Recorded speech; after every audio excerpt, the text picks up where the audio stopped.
The following program is a Town of Colonie television production of the William K. Sanford Town Library.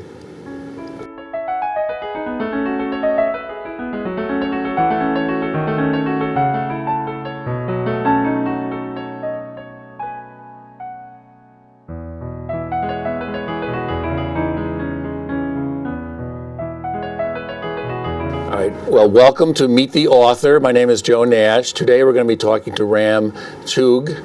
He lives right here in Colonie in Loudonville. He's a retired professor of economics from SUNY Potsdam, which is way up on the other side of the Adirondacks. The only reason I know that is because I went there. I'm an alum.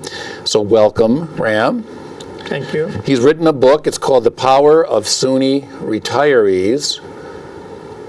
I can't believe I'm going to be talking about retirement myself, but the book is a study that he did. Well, there's five parts to this. It's a study that Ram initiated down working with the SUNY Retiree Services Corp., one of the places he went after he retired and still worked. It's a study. It's got 100 stories from SUNY retirees, how they've adjusted to retirement and how they anticipated if what they anticipated happened. And it's also got some other things about the SUNY campuses that we may get to, and then there's advice for people thinking of retirement. So before I ask you, Ram, about why we did this study and what you did, you wrote in your book here that you had some difficulties retiring yourself, because you're just telling me you ended up working for 43 years. So before we talk about the book, what were some of the difficulties you had about retiring? Well, I had a very tough time. Yeah, so you say in the book, actually you say in the book here, I thought I'd work till the end, you wrote. Till the end, when I really dropped dead. But you said it took you like 3 years to adjust. What was Yes, what was that I was in SUNY Potsdam, where I was just... I should tell people you're a professor of economics. Yes, okay. And I was located in as you mentioned, Potsdam, and I was just a workaholic.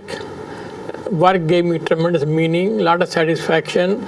I was very much involved in the North Country communities. It's a very depressed area economically, and I try to use my training in economics to create some degree of organizations, association, some kind of connecting our Potsdam College with the local community. So this was over and above your teaching? Yes. Okay. Yeah, over and above my teaching. No, after I was appointed as a special assistant to the college president, and my role was to extend the college to community service in the North Country area. Okay. So, and the North Country is 6 counties. It's a population of 400,000, and with very small population, 3% to 4% of New York State. But land area was almost 1/3 of New York State, and economically, it is really I won't call it very depressed, but it's a very poor area, rural areas. So I got involved in economic development, local government, social services, tourism. So I tried to share whatever I could do from college, connect. So, and again, I just want to say, this is over and above all your teaching. Yes. So after all those years, wouldn't you have been ready to retire? Yes, I had unfortunately, I had a bypass surgery in year 2000, January, and that's where my wife put her foot down that we have to retire and leave. Your wife put her foot down? Yes. Okay. There were I couldn't even argue with her. She put the house on sale and asked me to just pack up and let's leave. Where do we go from there? She did not know. So I chose Albany because I used to come to Albany quite often to get grants and other things. Like the SUNY Central area. SUNY Central plus the local government, the New York State government, Department of Transportation, Department of Labor, Social Services. We were really very much involved in many things. And so I knew Albany reasonably well. So this is 2000. So you retired from Potsdam and moved down here in 2000? Moved out in 2002. Okay. My surgery was in 2000. It took us time to sell the house and all that. So I came in 2000 so this was your period of adjusting, kind of. When I came to Albany, I had a very tough time to adjust for 3 years, because in Potsdam, I won't have the king, but I have the community. There was my people, and I just identify myself with the local community people. Well, up there, you were the big fish in the little pond. Yeah, Now- when now I down come here, I don't know what to do. I go to SUNY system, but you go and work there and come back. But in locally, it did not have any Yes. kind of social structure. So, but it took me time. I made friends in the SUNY system, made friends in the local community, and I started volunteering at the temple. I started taking courses at Siena College. So all those things, when I wanted to buy the house, my goal was to be close to a campus. I'm an academic man. Yeah. I like to be on a campus. I feel young. I feel energetic. So I got Siena College. They have a course for every semester for the elderly. So you live close to Siena. Yeah, I just walk to Siena. Oh, okay. And I take one course every semester as an auditor. I have taken about 12 to 14 courses Okay. already. Well, let me just say one quick thing. You moved down here, you still volunteered your time down at SUNY Central. You took all these courses at Siena. You've written a couple of other books. We have it here in the library, Against All Odds, about your days in India, the Army, which is a quite Indian harrowing, Air Force, yeah. quite harrowing story in the 1950s. Another book, sort of your autobiography. And another thing you did down there for the SUNY retiree volunteers. So it sounds like for someone trying to adjust, you were pretty busy. It looks like. Very busy, yes. And I enjoy doing it. It's really a public service, and I consider myself a lifelong learner. Yeah. I also feel very strongly the knowledge which we have, which we possess. All of us go to school. Knowledge not only enhances our own abilities, what we can do, gives a better understanding of the world, but also the tool to apply our knowledge to solve social problems. Okay. So the study, your book is based on the Power of SUNY Retirees. Tell me about the study and the question of why you did it, and then we can talk about the individual stories and what people learned. But what was the point? Why did you do this study? And well, the thing is, it has now almost been 17 years for me to have been retired, and I knew the difficulty I went through. And there are so many issues when you decide to retire, the transitioning from a full-time working life, where your life is very Yes. structured. Yes. And you go in the morning, come in the evening, you just run the life that way. But when you retire, all of a sudden there is a big transition, there's a big gap. We identify ourselves with our work. Once the work ends, then you retire. Yes. And then in my case, I moved to a different community, which was even a big shock for me. So I said, I'm going through a difficult time. How about other retirees? They must be also going through very similar experiences. So how do I use my experience to tell other people what I went through? So that's how the study came. well, one of the things in the beginning you talk about a famous book you read, or a famous book about retirement. They talk about the 6 stages of retirement, but I couldn't help but think about the 5 stages of death there with the Elizabeth Kubler-Ross. Yes, one is the pre-planning, when you really plan, okay? And then when you have a lot of gung-ho, I'm going to do this, I will do this, I call this big euphoria stages. Yeah. And then, of course, there is honeymoon phase, which means you really are going traveling, I'll do this, I'll do this. Then suddenly when that is all over, then you suddenly said, well, look, that's all over. What should I do now? That's a reorientation phase, and that's where you come to really sense. Then you realize you really then you are. realize that time is going to be there, and life is not going to end. You have to do things. All right. So tell me, so why did you do the study? You're trying to get the. Yeah. Well, I just felt that to try to help people that not go through what you may have. Yes, what I went through, Okay. exactly. So the idea was, the best learning tool is learning from others who went through this kind of experience when they retired. And some have been retired for 5 years, some are 20 years, some are 30 years. How did they cope up with the changes? So we prepared a questionnaire and asking those retirees. We had about 300 surveys sent out. We got a response from 90 people. And the survey was very well designed, and asked them the process of their adjustment, pre-planning they did for retirement, and how did they adjust to retirement, what difficulties they have, and how they keep themselves busy. And then, of course, if they were given any advice from the campuses, but they're in counseling, and if they did not receive any counseling, what kind of suggestion they would like to make for our campuses to improve the retirement planning for the potential retirees. Then, of course, we also asked them that based on your experience of so many years of retirement, what advice, what suggestion would you like to give to the... Yeah, well, one of the best parts about the book and the stories, the questionnaire, it wasn't just the data filling in a multiple choice. People actually wrote out. Yes. So the book is filled with quotes and individual stories. There's 102 stories of people that retired, which for those of you thinking of retiring, it doesn't matter if you were, these people are all from SUNY, but it's fine. You can get a lot of ideas from these people. Yes, absolutely, absolutely. So what were some of the big conclusions that you came up with the, you know? Well, one first conclusion I would say is retirement. There was a lot in here. I had to. No, I know, but the retirement is no doubt, transitions are very painful. Let us first accept the fact that transitions are hard. Yes. But that doesn't mean the life is going to end. So therefore, you have to adjust and face those periods of adjustments.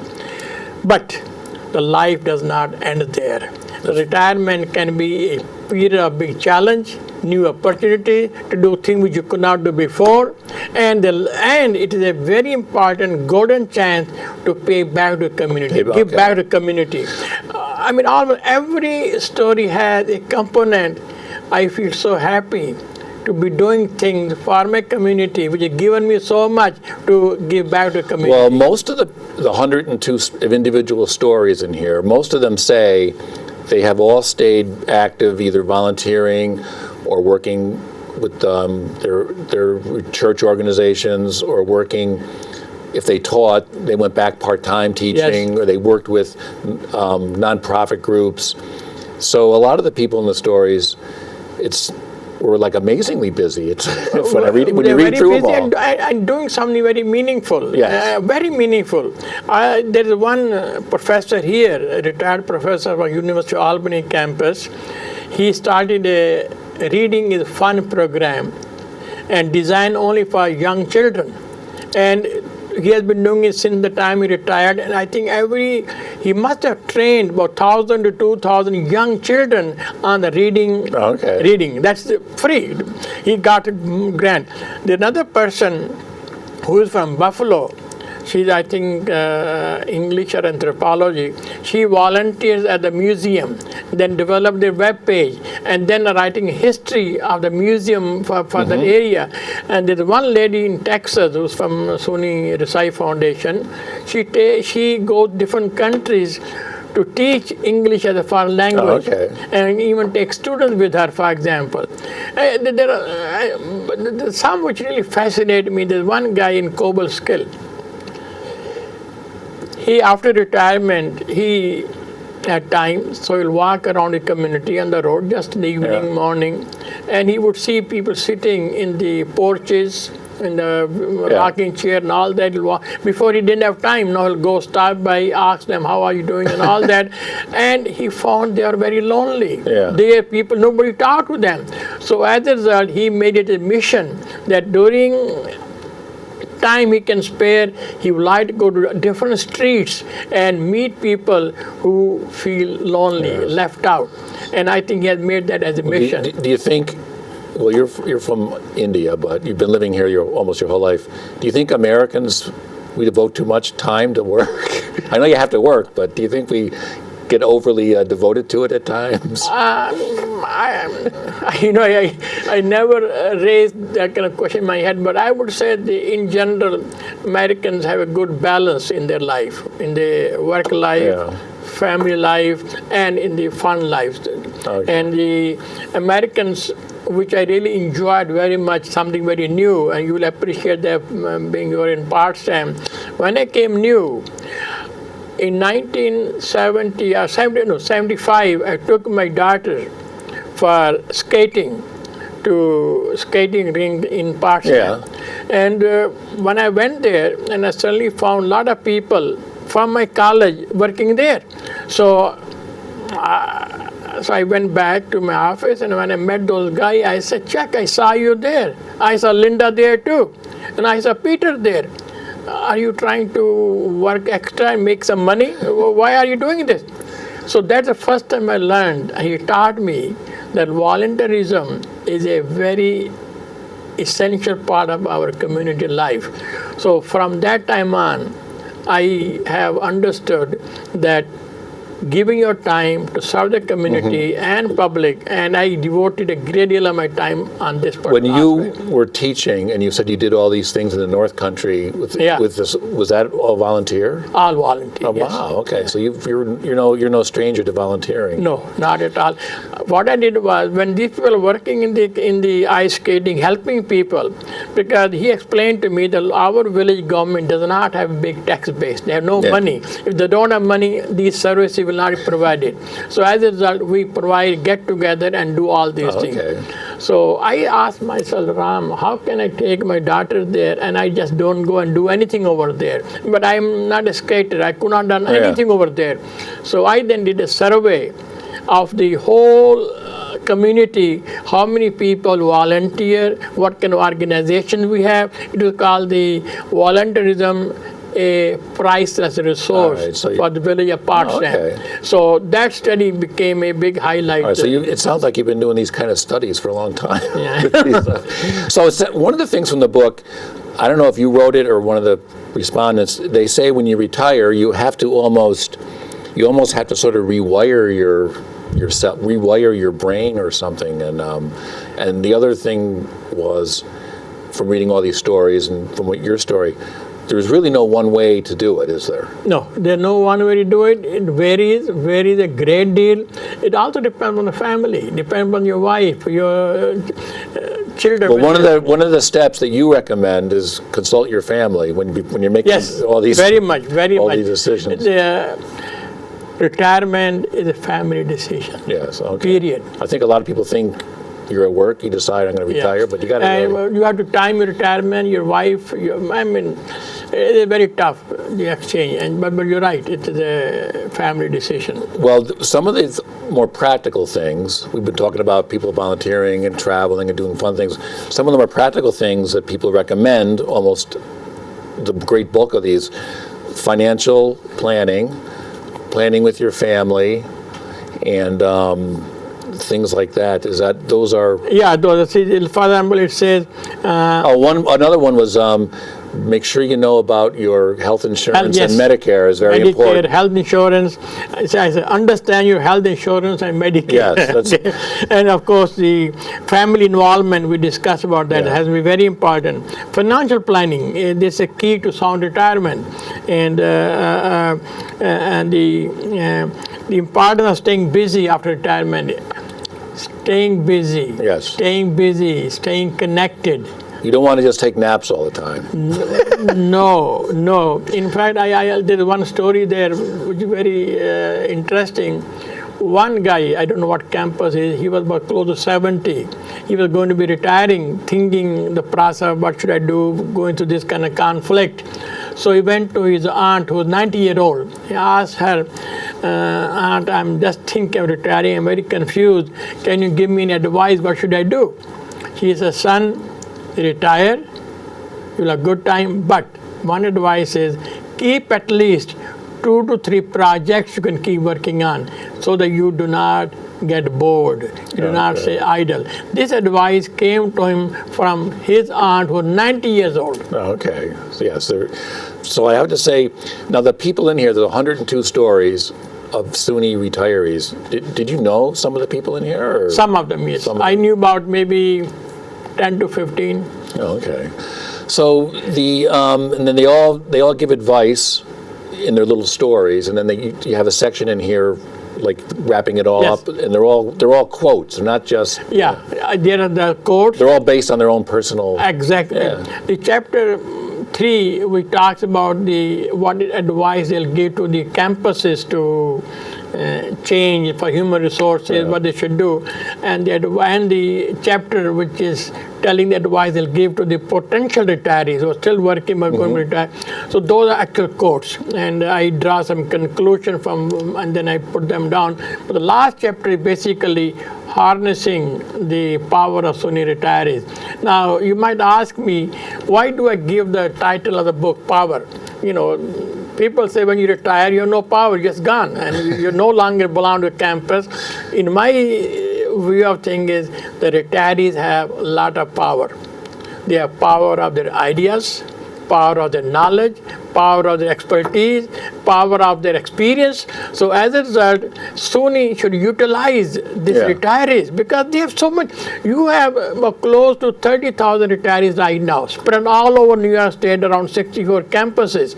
And 75% of the retirees live around their own campuses. Oh, okay. So where they spend 25 to 30, 40 years of working life. They have a house there, they raise their children there, they know the campus, they know the community. And here these people are available who with all the expertise. You have people in every field. So I am advocating that every campus should create a campus retiree organization to connect with the retirees. Okay. And then utilize them for the upliftment community service. That was one of the recommendations here. Have you gotten any response yet around that? Well, that requires time. I have made a presentation to the SUNY Board of Trustees where I made this same, like I'm talking to you right now. You don't sound like you're retired, Ram. Well, I feel that here you have a very valuable resource.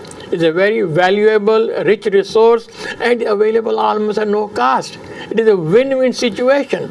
So I'm advocating that every campus, in every community they are, they should create a campus, retiree, and community partnership. So they can work together, identify a project where they can make some difference. Now, most college campuses, you live near Siena, most college campuses are pretty welcoming to retirees, are they not? Not just SUNY. I mean, Well, welcoming is very strong. Once you're gone, you're gone. Most retirees feel that. no, I mean for retirees to come to activities and maybe take yes, classes. I think they do. They do. But there's no formal structure for them to keep it. Suppose I want to find out about somebody, like you asked me about Launderville, if I want to call part-time college, they may not know where a person is. So they know, how much they can take. They have a very tight of resources. Yes. They have to dedicate resources for this. So retirees, the one thing which has motivated me to do this was that whatever we are, any organization, any campus, any community, including your library here, we are not only because what we do right now, our current employees, but what people before us they did. So the retirees should be recognized for the contribution when they were actually working. So one of the things I advocate is that we should have a SUNY Retiree Recognition Day, that we are, thank you, what you did for us. All right, so I should tell people one of the things you said before we started. I was asking Ram about some of my old professors at Potsdam, what they were all up to. So one of the things that you wrote, not one of the other people, which is I thought was a very nice conclusion here after all this. You wrote as your last step, count your blessings. I was wondering if you could comment. Humility, Compassion, and gratitude are three my guideposts. I live by those three guideposts, and I feel what I am today because of my parents, my family, my teachers, my friends, my hard work, whatever you may call it. None of it could have happened if I did not have the blessings. I believe very strongly in that thing. As a blessing, I should share my resources, share my knowledge, and what I would do, it gives me tremendous satisfaction. I can't tell you how happy I feel when I help a student, when I help a community person, whatever I do. Well, it sounds like you have truly given back in your.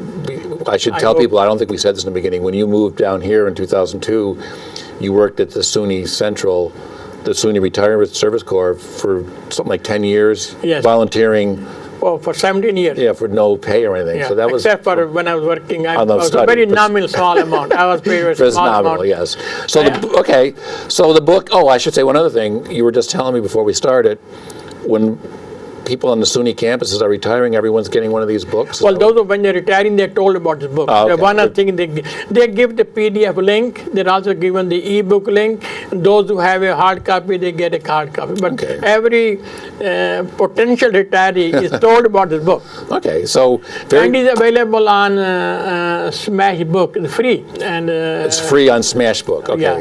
that. I don't know about.